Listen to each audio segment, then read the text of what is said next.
I could lay hand on evidence in such a huge quantity that every stage of election, the rules were flouted. And these were polling parties, by the way, who were playing with the machines, operating the machines. They were having electronic gadgets, which is a total taboo. They were having mobile phones in their hands and they were playing with the machines, control units, ballot units, and VVPATs. Opening the seals, closing the seals. I mean, that all is taboo, and that actually nullifies the very security of the elections. And we have videographies showing that about 10,000 people were sitting in a big park playing with the machines. What? And if there is a whole set of events of about 2 hours, and if they are only providing me a footage, and that's what has happened in cases which we are getting, of only 15 minutes, 10 minutes. So they have erased or deleted even this manipulated, this edited, this truncated, and this cropped videos which I have got, and CCTV footage I have got. That also is so glaringly criminal. Plus, whatever is their best foot, whatever they chose to give us as their safest bet, has got such shocking details which will shock the conscience out of every intelligent citizen of the country. Today, I have with me Mr. Mahmood Pracha, who is a senior lawyer and also the founder and national convener of Mission Save Constitution. Mr. Pracha has handled several high-profile cases in the country. Thank you, Mr. Pracha, for joining me. Thank you for talking to me. Yeah. Mr. Pracha, a few days ago, I interviewed former IAS officer, Mr. M.G. Devasahayam, on a report he was working on and which was published by Board for Democracy. Now, this report has some shocking findings, which states that the ruling BJP-led NDA could have potentially secured 79 seats through suspicious vote hike in the recently held general elections. I know that you have been closely following these reports and you have filed a writ petition before the Delhi High Court against the Election Commission of India. Tell me more about this petition. What are your prime contentions? See, Mr. Devasayam and small group of people, dedicated people, they are actually fighting for the base of democracy, and that is the voting.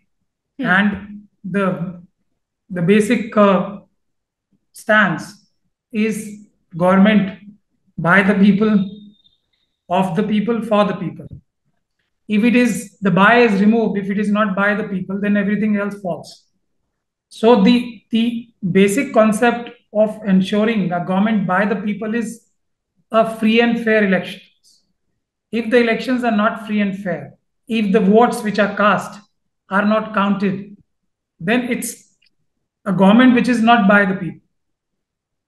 So a very small handful of people are fighting for this. And I think EVM, as Mr. Elon Musk has also recently said, that the only safest method of holding election, and he is a technocrat making his bread and butter out of technology. He is saying that the paper ballot is the only safest method. So there must be some substance in it. So we are working to ensure that elections in India are held only and only through paper ballots. And this seems a little surprising, but the fact remains that even today, the legal position is, as per Section 61, capital A, and Section 59 of the Representation of People's Act, that holding elections, especially the parliamentary elections and the assembly elections, by way of paper ballot is the norm, and EVM is an exception, which can only be used if the Election Commission issues a specific order for every constituency. That is the legal position as it stands today. Now, in January of 2024, the Mission Save Constitution and a group of lawyers initiated a huge campaign in form of a public campaign, protests and all, against this EVM, and which caught the attention of people across the country, even the political parties. You must have heard various top opposition leaders speaking against the EVM and making use. Unfortunately, the political parties did not take it seriously, and the result is the following. And this is the minimum figure. 79 is a figure which is the bare minimum. I feel that the figure is much higher.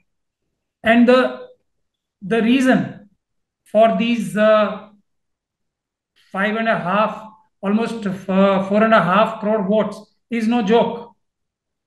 And there is more. This is a very, very cursory study which has been done. So therefore, in Supreme Court, now very interesting part is that the Election Commission says the following, that you believe us because we are appointed by way of constitution. We are a constitutional body, a body appointed by the way of a constitutional provision, that is Article 324. So trust us on that.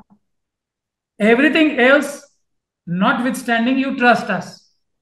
But the entire scheme of law and the rules and regulations under Representation of People's Act and all the notifications, guidelines, handbooks, letters written by and the protocol of elections in India is based on mistrust of even the Election Commission of India.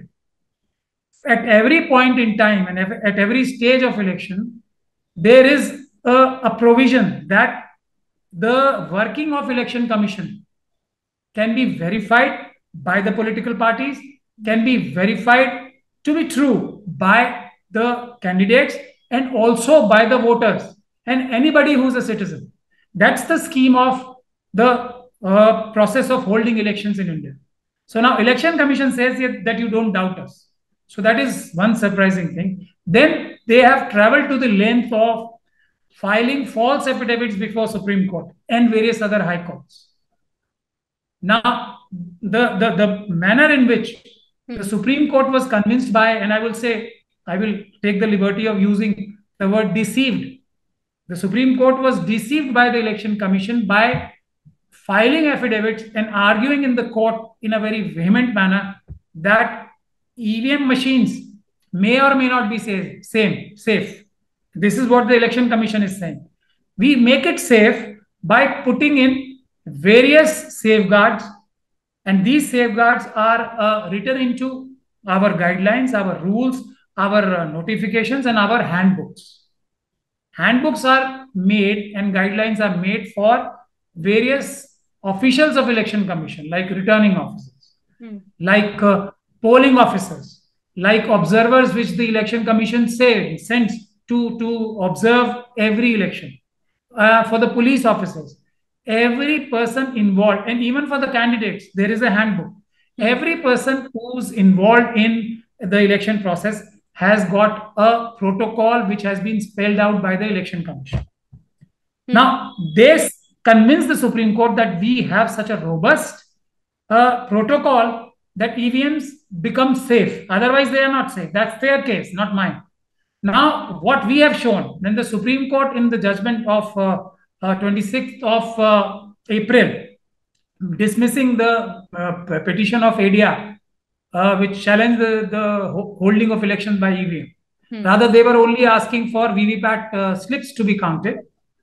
So the Supreme Court in the judgment categorically says that because there are so many safeguards, therefore EVM can be trusted. And this is the judgment of Supreme Court also.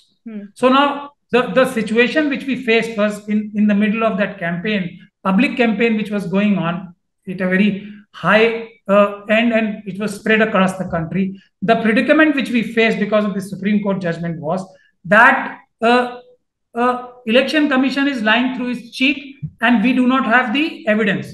So I took the trouble of contesting an election from Rampur, Uttar Pradesh, to get hold of the EVMs in our hands, because the only way an Indian citizen can lay hands on the process of election and also the EVM machines is by contesting that election. So I took the trouble of contesting this election, and in this election, contesting this election, I could lay hand on evidence in such a huge quantity that every stage of election, the rules were flouted, the protocols were flouted, the manuals was flouted, the handbooks, everything at every stage was flouted. So that is the evidence we got collected. And I filed various petitions in Delhi High Court. Through these petitions, I was able to ensure that there is video and CCTV recording of every stage of election.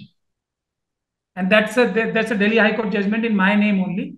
I filed a petition as a candidate of Lok Sabha from Rampur.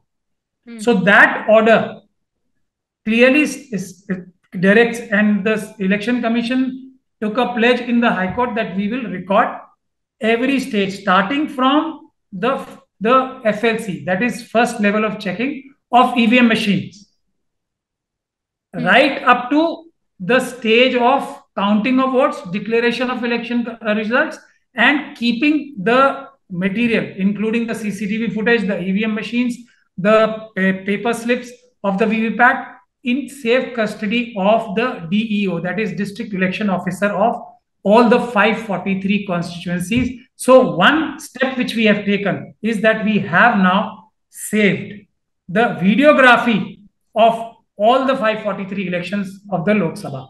And after that, I filed that police complaint, and I am asking the police the following only, that you just receive and take that video footage, and you will see that at every stage of elections, rules, regulations, guidelines, safeguards were flouted with impunity. And this is despite the fact that as a candidate of Rampur Lok Sabha election, I wrote upward of 3 dozen letters pointing out to the Election Commission of India that these are the violations which are going on with impunity, and Election Commission did not do anything. Therefore, my complaint. Yeah, so just a question on that. So you've said that you have solid hardcore evidence. So by evidence, are you meaning that you are talking about the videography? Yes. In your writ petition, you've said that the Election Commission of India is not complying with the protocols and guidelines in place. And then you've said that the videography is in the custody of the district election officers. And then you've said that they've not supplied the materials to you even when you've asked for it. So are you talking about a different set of video materials that you've still not got, or were you finally able to get access to it? Now, that's a very interesting point you've raised. Now, that order of High Court, Delhi High Court, the Election Commission files an affidavit and says that we meticulously record every aspect of election. Now, by way of a petition, the Rampur Election Commission of India has supplied me with a hard disk having about 2 terabyte of recordings in that. That is the complete video recording and CCTV footage of the entire election. Of Rampur, right? Of Rampur. Similarly, but I so have how can you get access to all the other constituencies? Yeah, I was coming to that. I have now Rampur. If I file as a candidate, I get this material free of cost, right? But as a citizen, I also have a right, and that again under Rule 93(2) of the Conduct of Election Rules of Representation of People's Act. I, as a citizen, have a right to get the video recording and all the records mentioned in Rule 92(3) of all the constituencies across the country. As a citizen, I have a right, but albeit that I have to do after paying a fees. So I have applied to all the 543 DEOs and the returning officers of the country that I want you take the fees and give it to me. That petitions I have to file in various high courts. That petitions are pending, and that record is now, they have to keep it safe. Now, 2 things will happen. I will come back. Have they provided you with the recordings? Have they provided you with the recordings? Some DEOs have written letters to me that we will provide you against this fees. So that process is on. We've already got. Are there also people who have said that they can't give you the recordings? Yeah, they have cited a letter of the Election Commission of India that we can't give it to you because Election Commission has written a letter. Now, this again. 5 days. it implicates the highest level officials of Election Commission of India who are writing letters to prevent the course of law. But the point I'm now wanting to explain what the question you asked was, does this, what I have got is according to the Election Commission of India, the complete recording. Now, if this recording is not complete, I mean, there are gaps and there are gaps. That clearly establishes what kind of gaps? Like, for example, strong rooms. The basic concept of a strong room where you keep election commission, these EVM machines, is that there is a CCTV camera which will ensure that nobody has stolen the machines and replaced the machines and everything 24/7 throughout this period. And if the footage which I have been provided has gaps of days and weeks, so it clearly establishes what? That there was some manipulation, mischief, which was going on. Therefore, they have either switched off the CCTV camera or they are deliberately not providing it to me. Then, if there is a whole set of events of about 2 hours, and if they are only providing me a footage, and that's what has happened in cases which we are getting, of only 15 minutes, 10 minutes. So they have erased or deleted. This is actually very shocking to even hear, because what you're saying is you've got the footage, but then there are clear gaps. There are cuts in the footage. Now, let's understand one thing, that we are living in a country like India. Sometimes technology doesn't work. The Election Commission can say that there must have been a technical error, or in our country, how bureaucratic systems function. Files don't move, things go wrong. So are you suggesting something more sinister? In fact, you are suggesting something more sinister, but I want to know, what could these recordings actually possibly have? You mean to say that people would have actually got into these strong rooms, they would have somehow manipulated this entire recording? What could have happened during that period when it was cut? What are you suggesting? Because it's difficult to even imagine what might have happened. We are in a large democracy. There are so many constituencies. How is this large-scale manipulation really possible? Because even to plan such a manipulation, you just need that kind of planning and so many systems in place, right? So how are you suggesting this could have happened? This is one half. The other half is what I have got.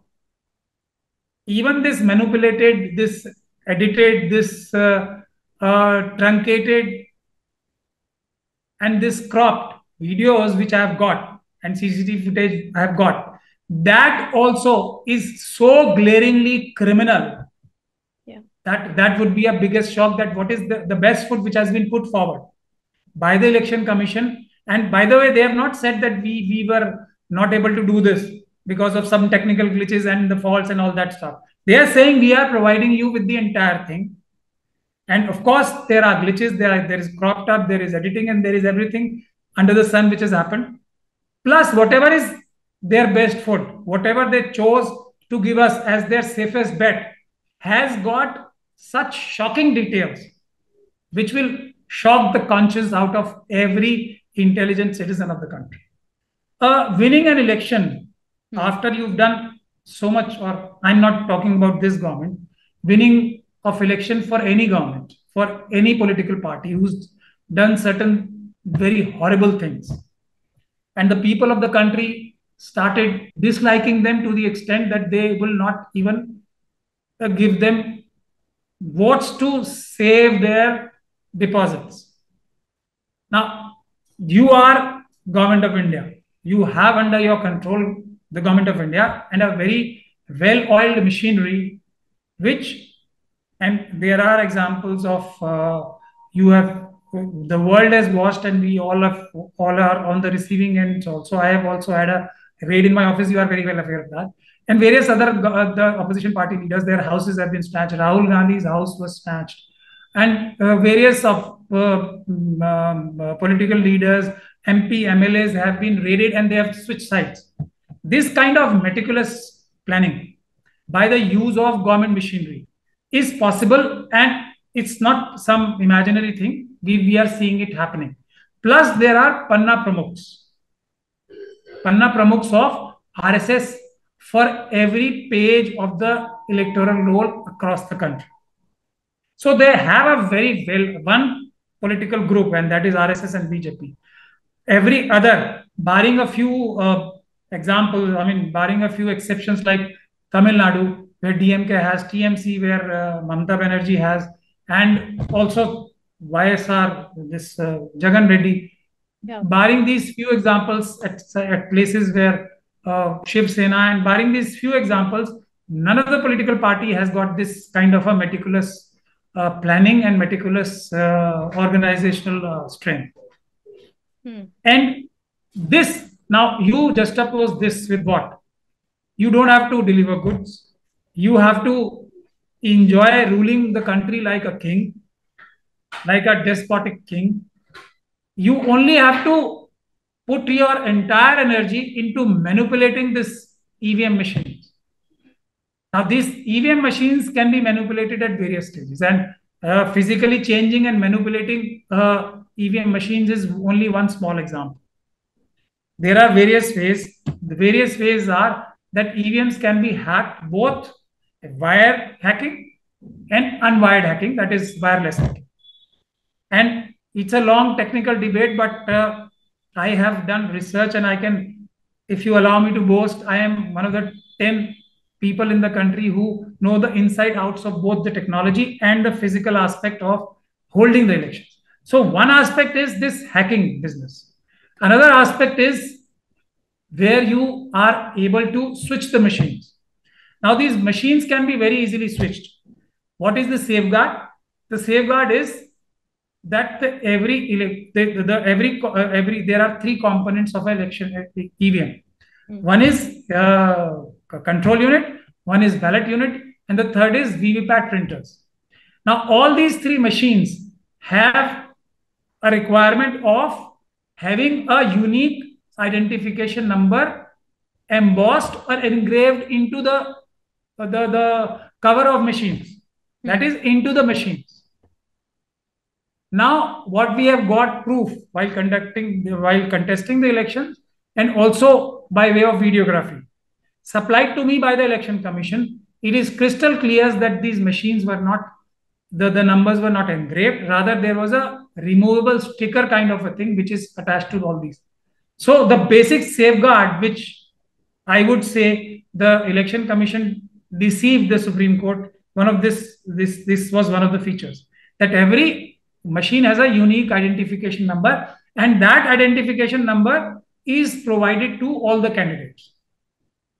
Now, if the sticker can be removed and replaced, what is the sanctity of providing these numbers to the candidates if you can change the machines by putting another sticker? So that is one glaring hole. So there are various others.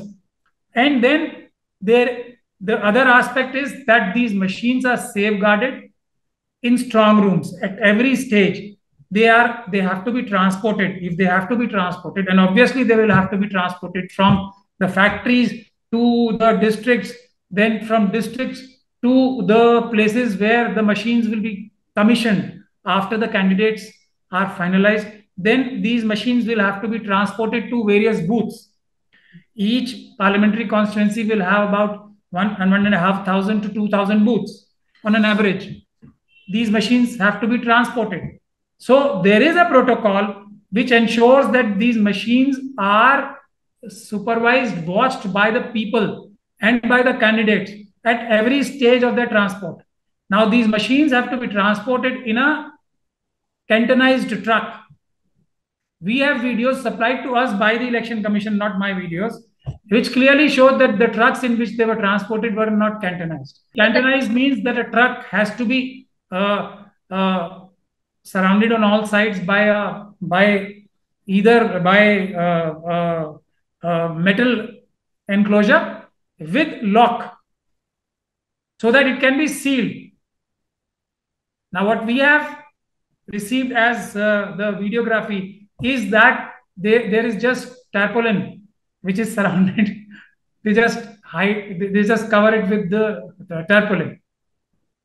So and then each truck, each convoy has to be accompanied by one company of paramilitary forces, central paramilitary forces. Their own videos shows that this did not happen. Then every truck has to have a GPS system to show that the trucks did not vary from one place to the other. So all these things are clearly visible. So that's what I was saying. There are shocking things in the videos which have been supplied to us by the Election Commission. So are you also saying that the location as far as the GPS location was concerned, there were some errors? No, that will not be visible in the videography, but Election Commission has not supplied us with this guarantee that there were GPS machines put in the trucks. And that is, and then we have videographies showing that about 10,000 people were sitting in a big park playing with the machines. What? And with, I mean, these are videos. I mean, this was my expression also. What? You cannot, even the polling parties cannot, after they receive the machines from the, and these were polling parties, by the way, who are playing with the machines, operating the machines. They were having electronic gadgets, which is a total taboo. They were having mobile phones in their hands and they were playing with the machines. Control units, ballot units, and VVPATs. Opening the seals, closing the seals. I mean, that all is taboo, and that actually nullifies the very security of the elections. So we have videos of all that. And by the way, these are videos which have been supplied to us by the Election Commission, their best foot forward. So these are the kind of things which we have. So therefore, we have filed this police complaint, and the best way of collecting evidence is by a proper investigation. I know what kind of investigation will be carried on by officials which are controlled by Mr. Modi and Mr. Amit Shah, but yet because we are supplying them with impeccable evidence, and we had to file a case in the district court of Delhi. So we will do our best. But one thing which is missing is that support of the opposition parties. That is not wholehearted. If we have the support, if the civil society has the support of the political parties, which are one of the main stakeholders, I think this election and the media as well. And the media as well. Again. Yeah, media, I mean, less said the better. That's why I did not point out towards the so-called mainstream media, because if they were playing their role properly, I would not have to do this exercise at all, because everything was visible to naked eye in every election across the country. And now who will be the beneficiary of these glaring anomalies? And that is the report which you took an interview of Mr. Devasayam and all that. These are all the byproducts of what was happening by the use of EVM. So the basic fault line and the basic cause and the reason and the machinery to manipulate election is EVM. So now you weigh pros and cons. If you are a dictator and a despot who wants to rule the country against the will of the people, you will concentrate your entire energy, your entire money, ill-gotten wealth into winning elections by way of manipulating the machines, or go in front of the people and beg for votes. What is a more conducive aspect? And you have 5 years, you have 1 year, you have lots of time to manipulate this, and you have a lot of money, and you have a lot of workforce also. I also want to talk to you about this complaint that you had filed before the Parliament Street Police Station against the Election Commission of India. And you've also mentioned the names of the Chief Election Commissioner, the Prime Minister, Amit Shah, JP Nadda. And you've raised some serious allegations where, again, the same thing you've said, that a conspiracy was hatched to help candidates of the BJP and its allies and friends to win the elections. What was the response from the police station, and has the file moved at all? See, first of all, almost 2 months have elapsed. I was given a receipt of the complaint.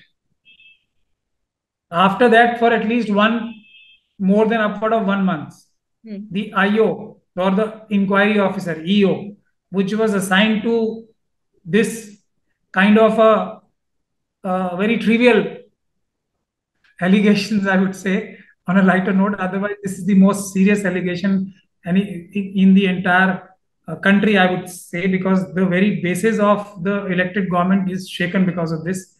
If there is iota of truth in my complaint, and there is lots and lots and lots and loads of truth in my complaint, but even if there is an iota of, so the IO, which is a sub inspector, went on a leave for upward of 1 month, so he was not available. Such is the seriousness.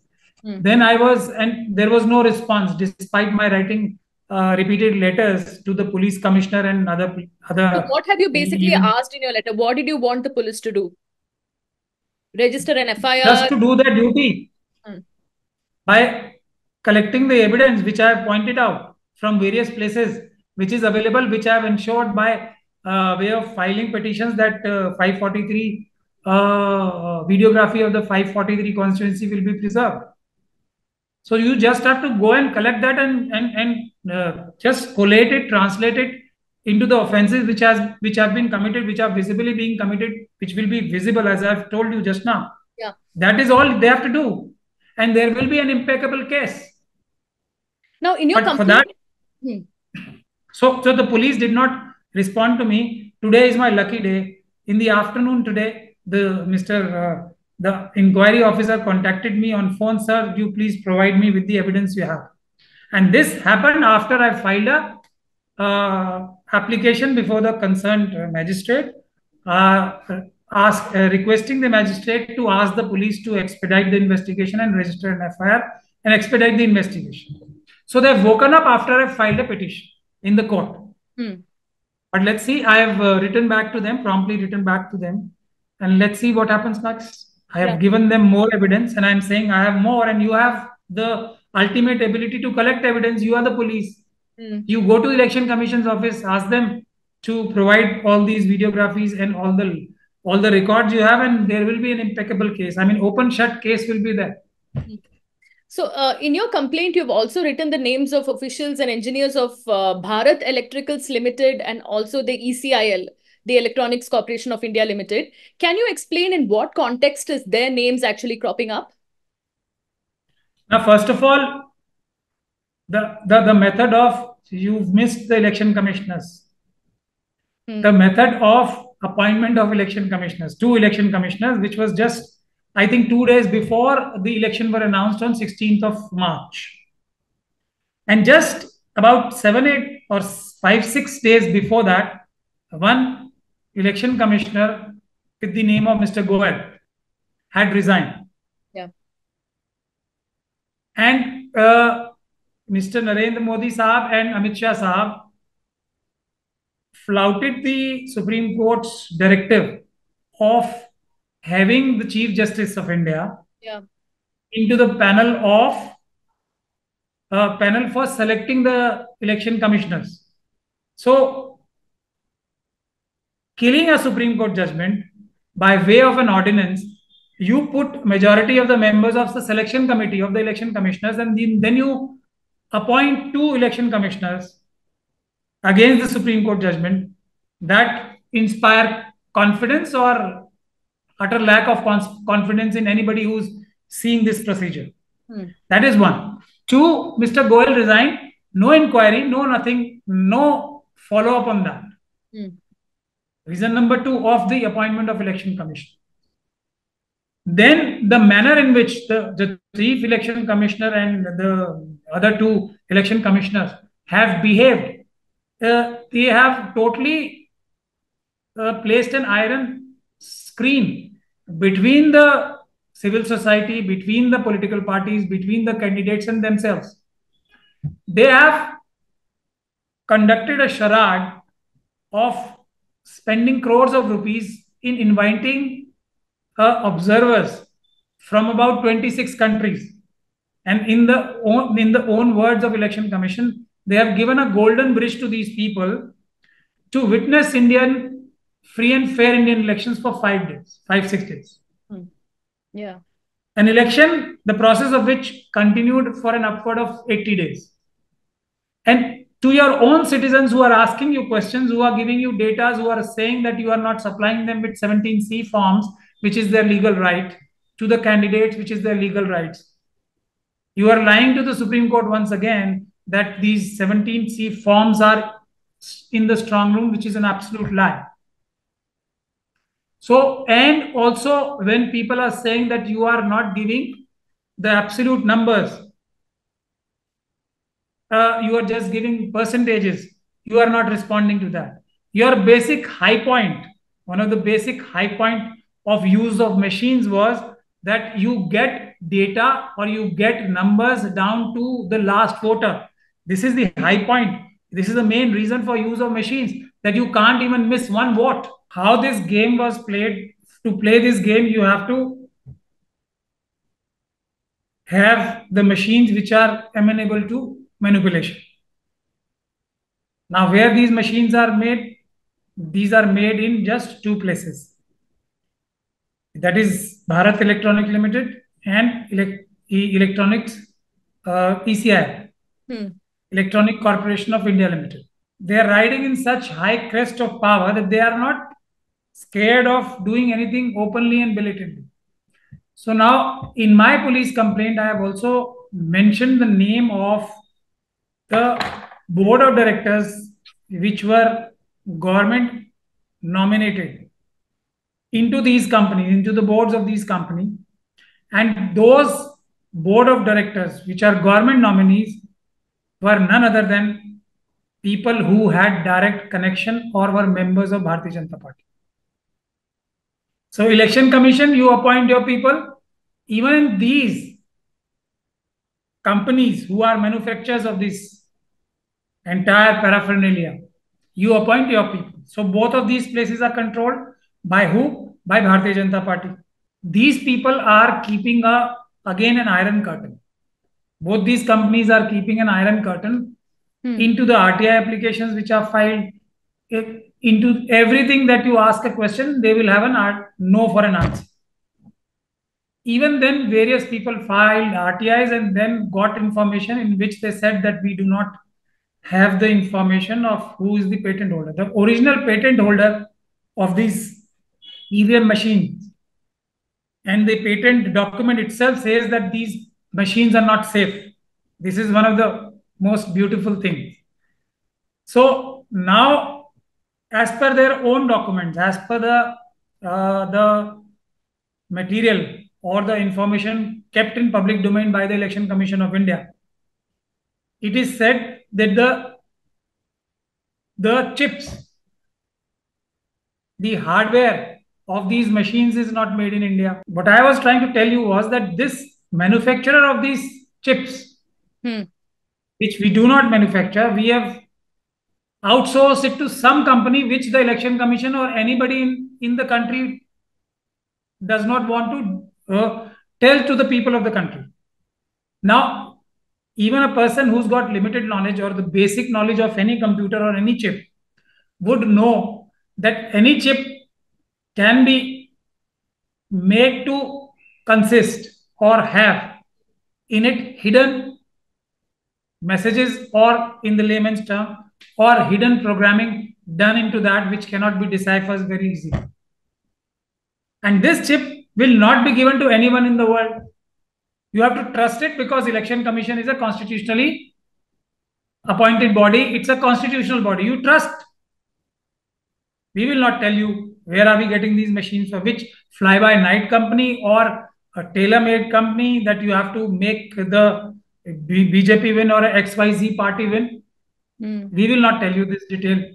Now, what kind of software you inject, which is now, earlier it used to happen according to the Election Commission. Again, it used to happen out of the country. Now they are saying that these injection of the software is done by these two companies only into this chip of the programs is done by PEL and ECIL. Now, what program is being injected, they will not tell you, but you have to trust because they are a constitutional body. They will not tell you, they will hide, but you have to trust them because nobody knows it. Now, they are on their own website and their own information say that there are only 2-3 people who have this access to this knowledge. And these 2-3 people in the whole world who have this knowledge are absolutely non-compromisable. They are angels fallen from heaven, non-biological people who cannot be compromised. Again, you cannot question them. You cannot ask any questions about them. You have to trust this as word of God, because election commission is saying so.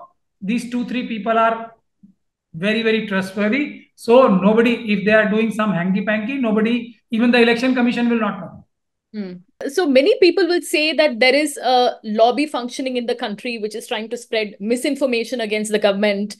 There have been all sorts of allegations against people who ask questions to the government, including some have been labeled as those who have been taking money from foreign actors and trying to destabilize the country.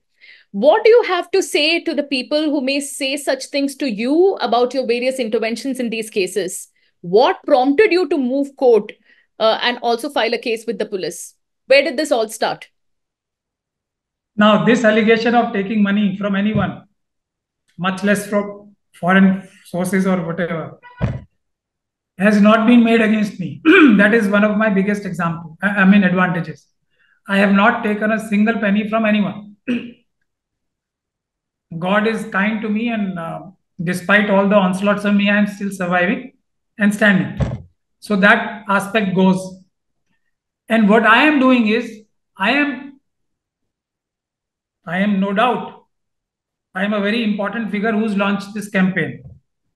But I am giving the opportunity to Mr. Narendra Modi, Mr. Amit Shah, Mr. Rajiv Kumar, and Mr. Nadda, and everybody who has allegations against me to come out clean. What I am saying is, prove me wrong, show these videos to the world.